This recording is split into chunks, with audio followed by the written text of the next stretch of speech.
This week, it's just going to be ridiculous in the stock market. I mean, we have the CPI release coming up. We have the Fed seemingly wanting to hike us into oblivion. We have earnings madness going on everywhere. And we have the hangover from the US downgrade that's weighing on the stock market. Let's discuss kind of all that today and how to best position yourself to take advantage of all the madness that's going on. And we'll do that right after you gently tap that like button and consider subscribing too. It's super easy to do if you like the truth without the hype. So let's go over the earnings madness first, and let's start right there with PayPal, where basically the numbers weren't bad. I mean, they weren't spectacular, but they weren't terrible either. But it just got completely beaten into oblivion right back down. And I'm sure we'll talk about PayPal more in the coming weeks. Don't worry about it. We'll cover it. But for right now, it's just completely out of favor. And then kind of on the other end of the spectrum, you have Amazon, who had some really good numbers. And obviously, we were busy buying it up in what, the 80s, the 90s, really anything under 100. We were gobbling up shares like crazy.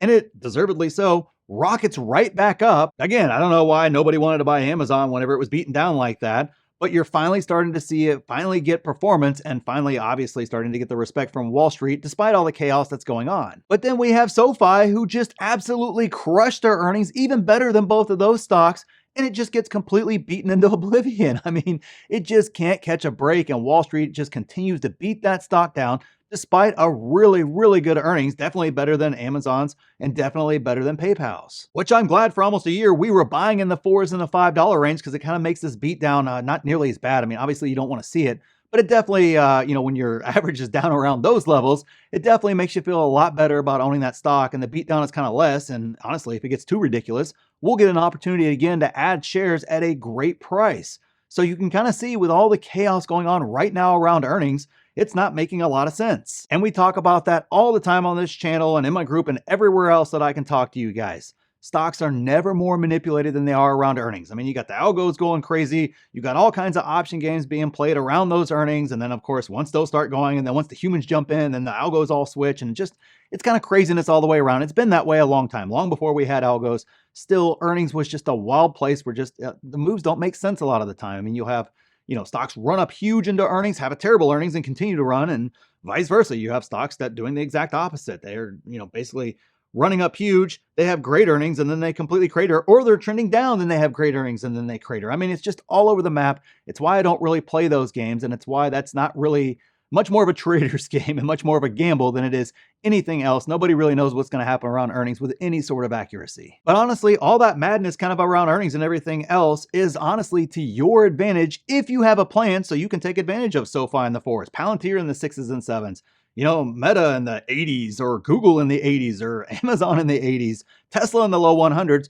whatever ridiculousness comes, you're prepared for that. And that's exactly what we did in our group, which if you join, you can see our next batch of steal deals that we're getting. You get my complete watch list of price targets. You get all the buy and sell alerts. We got a stock analyzer tool. It's going to be completely free for you as members. We got 5 courses you can take for free and just a ton more. And use the pinned comment where I might have something special for those of you guys that check it out down there. So at least see what that is and check it out. But even if it's not right for you guys, I totally get it. That's okay. Join somebody else's group.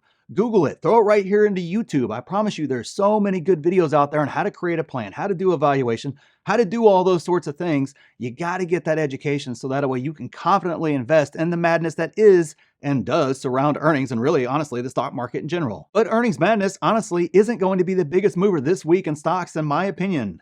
I think the downgrade in the US debt has given the stock market a reason to finally sell off, guys. It has been just, honestly, a rocket ship straight up. And the market's been looking for reasons to sell off, and every reason they've tried to grab for hasn't really held true, whether it's earnings recession or, massive recession or whatever else the talk is out there. Hadn't mattered. The point being, hasn't come to fruition, so the rally's continued, and finally they have something they can grab onto to sell off this market. And of course, with CPI coming this week, because of that downgrade, I think that changes the dynamic, if I could talk.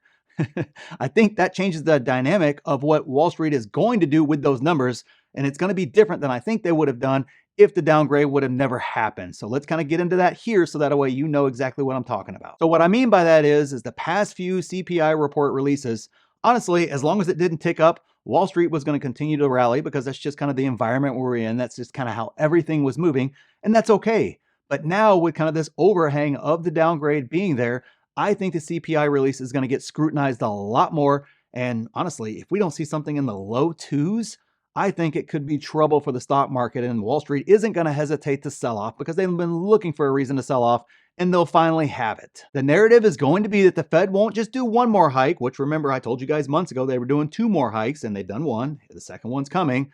But the narrative is going to flip to, hey, they could do 2 or 3 more, and that's going to start driving people to sell off in the stock market as that fear kind of around the Fed doing that, and not just doing the 1, but doing, 2 or 3 is going to basically create that selling scenario where people are going to start selling off stocks hard. And that means trouble, especially for high growth stocks and stocks that have gone up, 100%, 200% or more this year.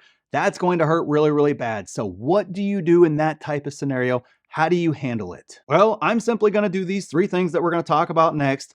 But even if you think that's all complete garbage and you're just like, Luke, that's stupid, I don't need that, or I'm going to do something different, whatever the case is, hey, okay, I understand that. But there's also one fact about investing that I'll give you after that list that you absolutely can't dispute. It's a fact about investing. So, hey, if you want to go down that route, that's okay. That's your thing, not mine. I'm personally not going to do it. So let's get into the 3. So first, I will not panic regardless of what YouTube or the media or anybody else says. I mean, we've seen this show over and over and over again for the past year. Basically, fear of this, fear of that. Don't buy Tesla on the 100s because it's going to, I don't know, 60, 80, whatever the heck the number was. Don't buy Meta. It's a dead company. Don't buy stocks because they're never coming back because the super bubble, whatever, this chart points to this and that chart points to that. And, the super graph of all super graphs, I don't know, whatever the heck the narrative was out there. The point being, I'm not going to panic regardless of what anybody says. The fear is always overblown. Meta's dead at 80, right? Alex banged the table, therefore, Palantir is a terrible stock, don't buy it. And just all kinds of other irrational things like that start to come out as people start to panic. And that's what the media and YouTubers and everybody else starts to say. Not everyone, obviously, there's some folks who weren't saying that. But, the prevailing narrative is going to be all those fear tactics, all those sort of things. And that's how you end up selling, Tesla at the lows. That's how you end up selling out of all your positions when you should have actually been buying or doubling up or selling out of bad stocks and moving that money into good stocks, doing something else aside from what everybody else was telling you to do because of the panic that was in the market. So I'm not going to panic during this time. And the second is I'm going to avoid emotions completely by using my plan in the first place, guys. That's the entire point in having a plan, is to eliminate emotions from your investing. So that way, when that fear comes, when that panic comes, or when that FOMO comes, whenever something's running, I can turn and look at my plan that I made without emotions and be able to see, am I being rational or not? Does this make sense or not? Does Meta with a PE at 8 make any sense to not buy? Or should I be putting my money into Coca-Cola that's trading at, like a 40 PE? At that stage, it was really, really easy if you just looked at your plan and actually looked at the numbers for what they were instead of listening to the fear narrative, instead of letting your emotions take over your investing at that stage. It made it very, very easy for me not to buy Coke and instead to buy Meta. And obviously that's paid off massively during that time. That doesn't happen if I don't have a plan in the first place whenever I invest. So you've got to have that plan in place so that way you can avoid those emotions, because we all get them, guys. I get scared. It's not like I wasn't sitting there thinking, oh man, yeah, I did think it was a great opportunity, but you're definitely kind of wondering, man, how much lower can Meta go? Geez, possible it could have gone to 60. You didn't know, but I knew not to let that fear get in the way, to let the data and the actual numbers and the actual valuation and my plan tell me exactly what to do in that scenario and to buy it, regardless of whether it went to 60 or whether or not it was going back up to obviously where it's going now, up over $300 or so. Your plan helps eliminate those emotions, so get that plan ready if you haven't already. And third, I will simply execute that plan that we just talked about, and I won't care about the short-term fluctuations in the stock. I basically know when I buy, it's going to go down more. One, it just always seems to be what happens. It's a big joke in my group and everything else. Hey, just wait until Luke buys, and then at that stage, it'll go a little bit lower, and then you get a little bit of a cheaper price. But nonetheless, that's not what I'm focused on. I'm not focused on those short-term fluctuations. I'm focusing on executing my plan because I'm looking out 1 year, 3 years, 5 years from now. Talk to me then about these picks. If you want to talk to me about what's going to happen next week, well, you're right. You may have been right. It may have gone lower in the weeks that followed that stock. But I'm not buying it for next week. I'm not planning on trading out of it next week. I wasn't trying to do anything like that. My plan is to hold those stocks for years. And in that case, it doesn't matter to me what happens next week. Guess what? I have a plan for if it continues to dip over the next few weeks. I know exactly what I'm going to execute to. See how that kind of works?